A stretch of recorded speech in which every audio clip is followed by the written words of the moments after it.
Hello, welcome once again to Stuff and Things, where I like to talk about stuff and occasionally even things.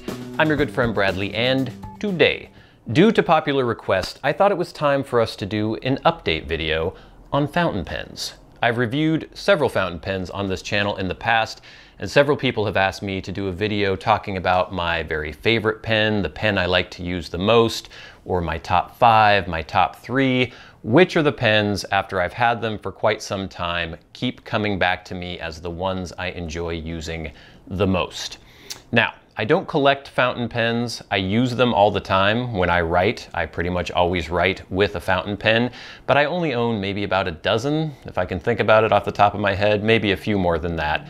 But it seems that I just keep coming back to the same ones over and over again, and they're the ones that I pretty much have inked all the time.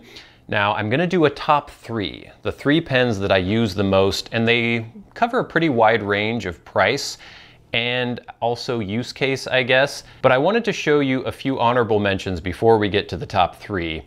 Number 1 honorable mention would be the Kaweco Classic. This pen is pretty great in terms of form and function. It's very small, very compact.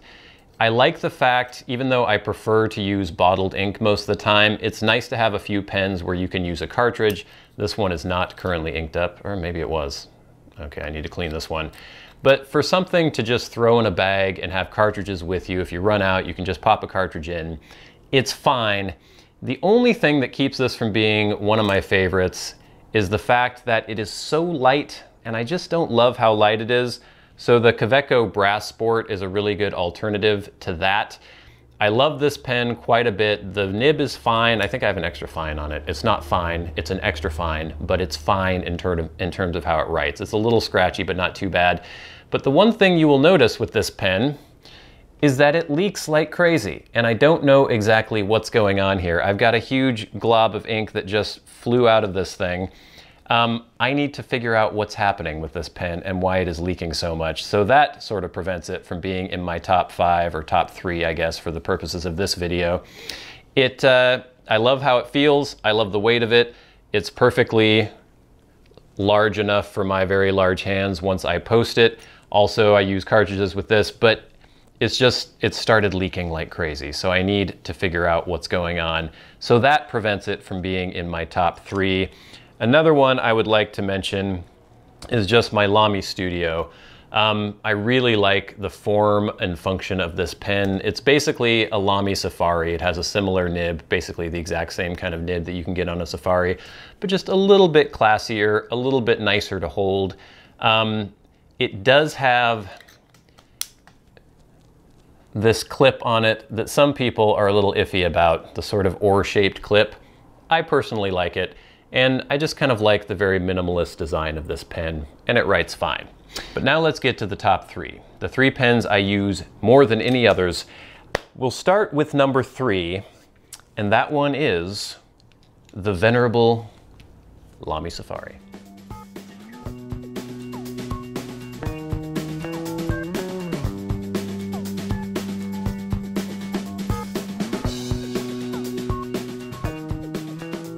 So why the Lamia Safari? Well, it's relatively cheap. You can get it for around 30 bucks, probably cheaper on Amazon, but I'm going mostly from Goulet Pens right now. They're versatile because you can get all sorts of different nib combinations. You can get, you know, extra fine all the way up to broad. I think even maybe oblique double broad. I can't remember exactly all the ones that are available. I have a very cool, can you see it? Is it going to focus? 1.1 millimeter stub nib on here that I like to use a lot, and it's really easy to change out nibs. I have several different nibs that I can just pop on this pen, and it makes it quite fun to use. Let me just get a little paper here and you can see how this stub nib writes. I'm trying to write through the camera here, so this probably won't be very effective, but you can see you get this nice line variation here, and that's very fun. I'll just write my name.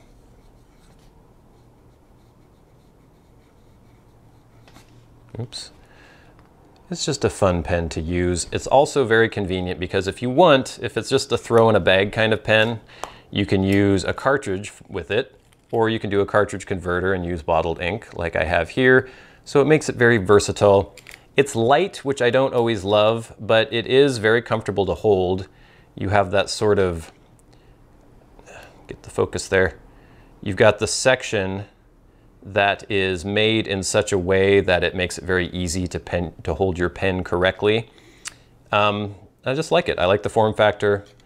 Again, the ease of use, the practicality, and the price make this an all-around nice pen. Now, for my number 2 most used pen, we jump up in price quite a bit. There's actually a pretty wide range between the Safari and this next pen, but it's one that I really enjoy using quite a bit. It has some unique features and it's just a pretty pen, and I like it quite a bit. And that is the Pilot Custom 823.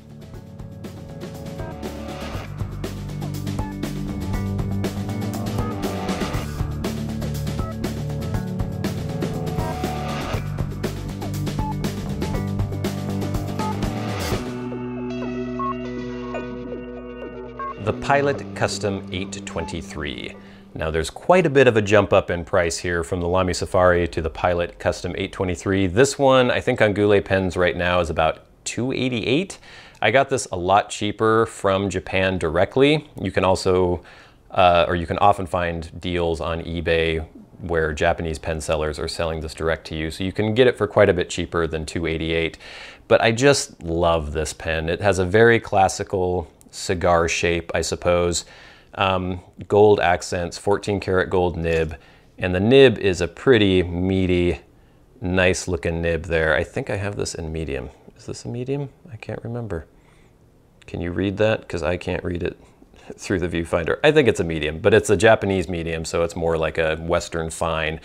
It has a good weight to it, but not too heavy. Maybe a bit heavy for super long writing sessions, but I don't think of this pen as a real workhorse. It's more of just kind of a pleasure to use occasionally. Really love the nib. It's very smooth, very responsive, and for a nib that writes as fine as this, it just lays ink on the page fairly easily. I think I need to actually refill this pen right now. That's another cool thing about this, is if I can get it in the light, it's sort of a smoky color. You're not going to be able to see that right now, are you?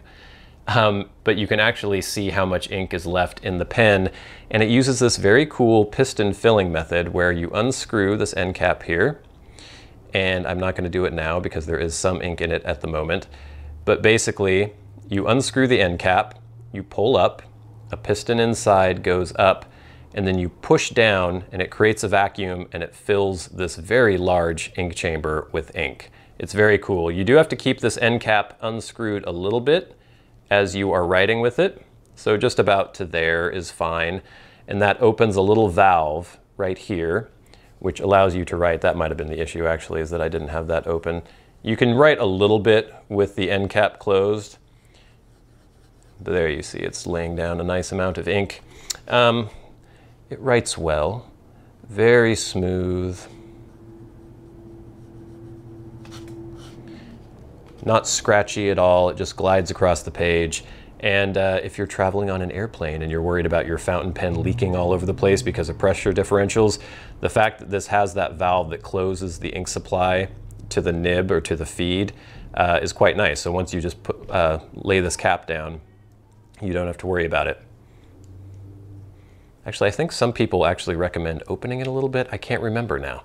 I can't remember if you're supposed to travel with it closed or open.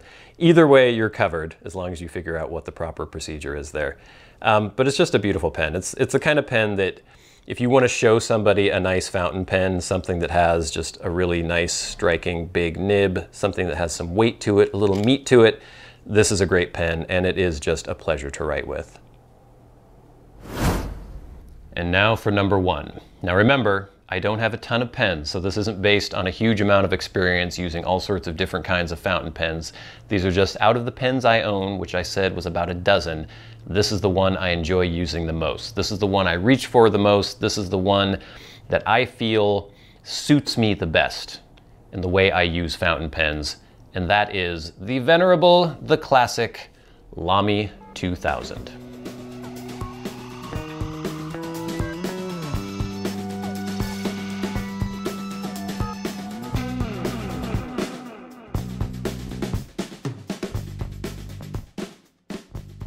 But now for my number one, my absolute favorite. And in fact, this is the first fountain pen I ever bought, I think. Is that true? I think that might be true. It's the first actual, you know, slightly pricey fountain pen that I've ever bought. The Lamy 2000. This is a classic. It's been around for decades. It has won design awards. There's supposedly one on display in the Museum of Modern Art. It's about $175 for this Macrolon version. You can get it for cheaper on Amazon or other places like that, but on Goulet pens, it usually goes for around $175. It's just, it doesn't look like much. I think through the camera, you're not going to be able to understand why this pen is so attractive. This Macrolon finish is so warm and so wonderful to hold. I just absolutely love it. The pen itself, it has this very cool spring-loaded clip. Very nice. It has a hooded nib with this cool stainless steel, brushed steel, I guess, section there. Hooded nib is gold, but coated. Very, very smooth. This is actually an extra fine. I had it in medium originally, but I actually traded my nib section out for an extra fine because I just enjoy, I write pretty small normally, but it's still very smooth. Not scratchy in any way. Just a lovely nib to use. I don't know if you can hear it. It sings a little bit, but it just lays down ink beautifully. I think right now I have Pilot Iro Shizuku tsuki-yo, I think. I think tsuki-yo is in there right now. It's just a gorgeous pen. I love it. It's a little difficult sometimes to line it up correctly because, you know, the section is completely round and that nib is fairly small. But you have these little tabs on each side that can sort of center the pen in your hand. It is a piston fill pen. And the beautiful thing about this is you can't even see where the seam is until you start to unscrew it. And there you go. Again, I'm not going to operate the piston at the moment because this is filled with ink. You have a little bit of an ink window, which you won't be able to see because there's no light going through it right now, but you can tell if your pen is getting low on ink through that ink window. The section is really easy to just screw this off. You can pop the nib pretty quickly and pretty easily and just completely flush out the feed and the nib itself, so it's pretty easy to clean for a piston fill pen. It's just in every way really practical, holds a lot of ink, lasts a long time, feels great in the hand. I love the weight. I love the feel of it. It just has this warmth to it that I can't explain and I can't really show you through the camera, but you have to touch one, you have to hold one, you have to feel one, and you might understand why I enjoy this pen so much. And I think I paid about $125 for this on Amazon. It's probably a bit more now. But if you're paying between, you know, $125 to $175, I think it's well worth the price. It's sort of a mid-range fountain pen, and I love it. It's my absolute favorite, and I use it all the time. So there you have it, gang. My top 3 fountain pens. Of all the pens I own, which is not a ton, as I said, these are the ones I reach for more than any others, the ones that I have inked pretty much all the time, and taken together, they fulfill pretty much anything I would need out of a fountain pen. I have the more practical, cheaper pen that I can throw in a bag. I'm not too worried about it. You can use cartridges if you want, or the cartridge converter. And the fact that it has that cool stub nib on there makes it really fun to use. We have the more expensive, more refined pen, the Pilot Custom 823. The nib is just gorgeous. I love the feel of it, the look of it. It's not something I'd want to use all the time, but I love using it when I do.